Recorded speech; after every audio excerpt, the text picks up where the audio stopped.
in a row, hundreds of teachers, students, and parents rallied at the state capitol, wanting legislators to understand the fear that they live with going to school every day. East High School and all of Denver Public Schools were quiet today, closed so that students and staff could take what the district called a mental health day. New signs of support for the East community popped up around campus. Gerald Mason was one of the deans shot by the 17-year-old student Wednesday. He's recovering at home now. Eric Sinclair is still in the hospital tonight in serious condition. DPS is also on spring break next week. East principal Tarita Walker sent them a message on Instagram saying it's her hope that they can find a little joy, take time to themselves, and relieve some of the pressure they might be feeling, saying ultimately East's strength is in their love for community. Educators have been pretty clear they often don't feel safe doing their job. So how do you prepare the next generation of teachers to still go to work every day? 9 News reporter Jennifer Meckles asked some of their teachers. And it's nothing more magical than to see them graduate knowing within months they'll have their own classrooms. Bright-eyed and full of ideas, Dr. Rosemarie Allen loves how her students at MSU Denver, future teachers, see the world. They are convinced that they can change the world in one generation. But the next generation of teachers is graduating into an uncertain and often scary world where lockdown drills are a part of school life, just like math class. And school shootings are no longer infrequent. But one of the things that I tell my students who are going to be teachers is that we can't control every variable. And shootings are not just happening at school, but we have to be vigilant. We have to keep our students safe. You have the added responsibility of 20 to 30 children in your classroom. And while it's not what we signed up for, unfortunately in America right now, this is status quo. A survey by the Colorado Education Association found nearly 70% of teachers are very or somewhat worried about a mass shooting at their school.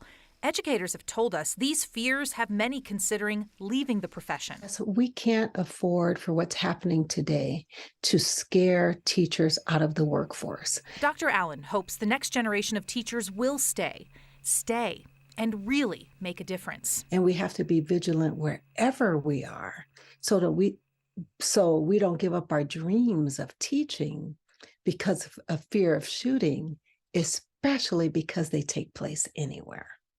Dr. Allen is also our 9 News racial equity expert, and she says there are so many other big picture things you have to prepare these new teachers for. Things like trauma-informed care, how to work within diverse classrooms, understanding how kids develop and address challenging behaviors equitably. That is the stuff, she says, they can and should understand upon graduation and where these teachers can make a real impact. I just can't even imagine, what they have to deal with. Lord knows we don't pay them enough, and we can't afford for a single one to leave. So, the work that Dr. Allen and so many other teachers do is so important. Yep, for sure. Jenny, thank you. Time and time again, gun violence in schools has led to calls for change.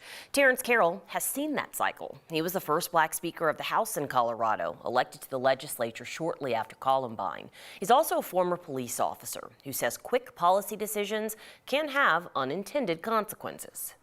But I think lawmakers have to avoid giving our communities a false sense of hope.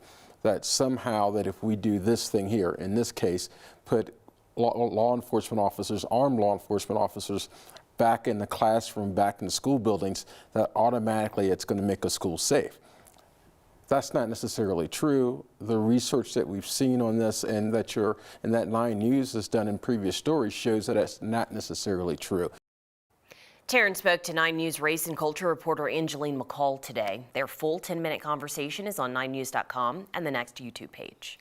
We know that there are students and staff who fear for their lives in Denver schools. More than 800 students who could be a danger to themselves or others have gone through a threat assessment this school year. And in some of those cases, district leaders put them right back into regular classrooms against the advice of police and school administrators. Even in cases of violence clear up to attempted murder charges. Our Chris Vanderveen has this 9 News Originals report. You're nervous, you're anxious, you just want to see your kids' face. And our children shouldn't have to go to school and worry about their safety. I received a text message from my daughter that East was on lockdown. Not long after the texts. Supposedly there's shots fired on the first floor. And not long after the rush. I went and grabbed Carolyn and I said, we need to go now.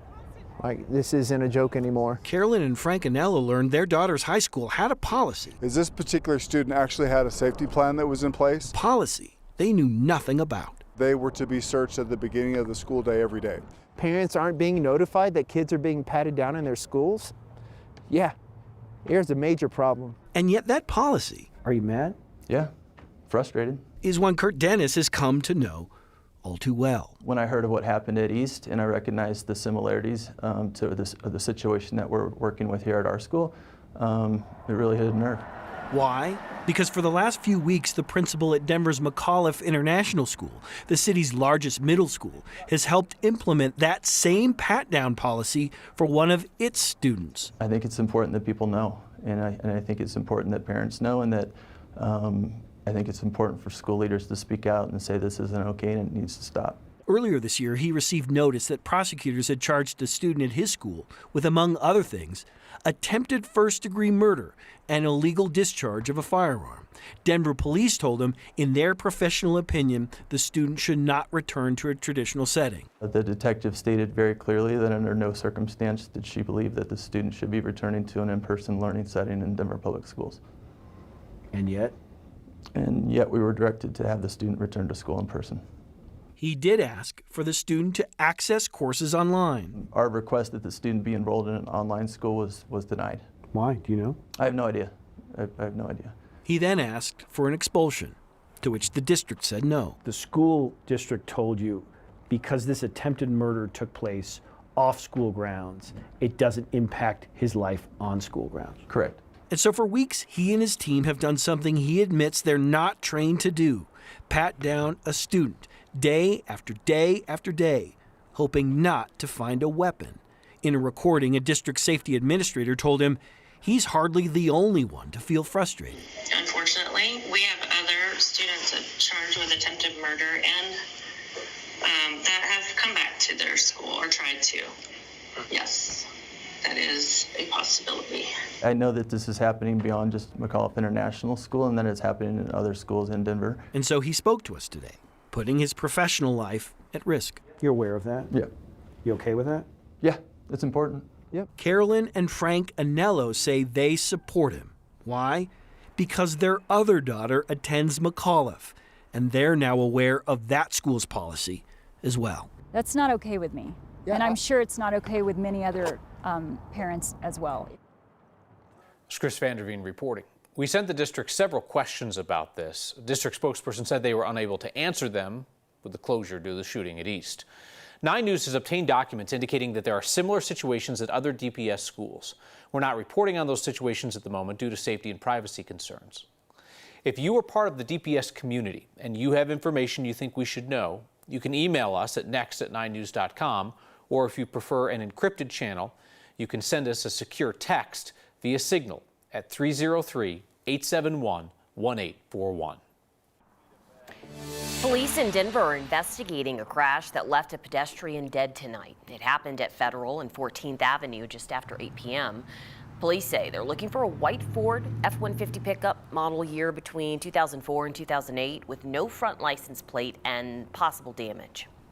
Got another live storm moving into Colorado tonight. The mountains are starting to see this next round of heavy snow as it's already been falling in Vail for the past couple of hours. Let's check in with Danielle, who says, well, we might get like a little bit in Denver. Yeah, maybe a couple of inches by early tomorrow morning. But you guys, the window to see this snow push into the metro area is going to be when we're all asleep. So we'll kind of wake up to that winter wonderland.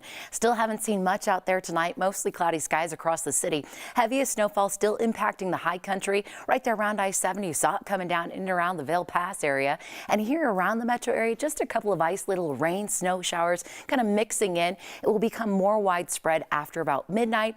And really everything scoots off to the east by about 6-7 a.m. tomorrow. We will be left with a cloudy start to the day, but some sunshine trying to sneak in. Temperatures, however, going to be much cooler than where they have been for the past couple of days. That snowfall pushing in within the next couple of hours for us. Cooler days to come too. We'll have to find the winter jackets yet again.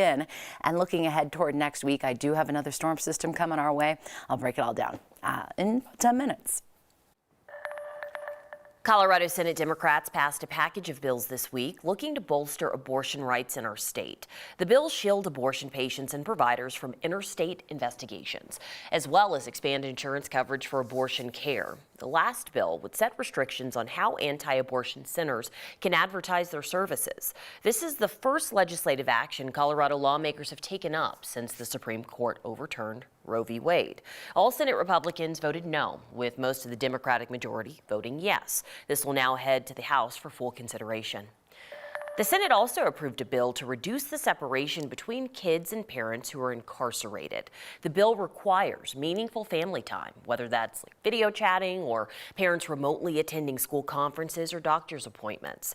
The program is not open to parents who could hurt their children or abuse them. This is meant for those who will be released and hope to step back into the role of mom or dad. The goal of the bill is to reduce recidivism and intergenerational incarceration. It now heads to the House for their consideration. The co-owner of the NHL's Arizona Coyotes was arrested in Aspen yesterday, accused of strangling his wife. Andrew Barroway became majority owner of the team in 2014. The Pitkin County Sheriff's Office inmate list says that he was booked on domestic violence Thursday. Our sister station in Phoenix says Barroway is accused of strangling his wife at a hotel room in Aspen. The NHL released a statement tonight saying that Barroway has been suspended indefinitely.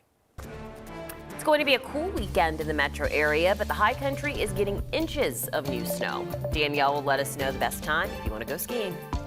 Our next driveways could be made out of algae. It's less slippery than it sounds. Colorado wants the next Silicon Valley to be located right here, but it's going to have to fight with nearly every other state to get that status.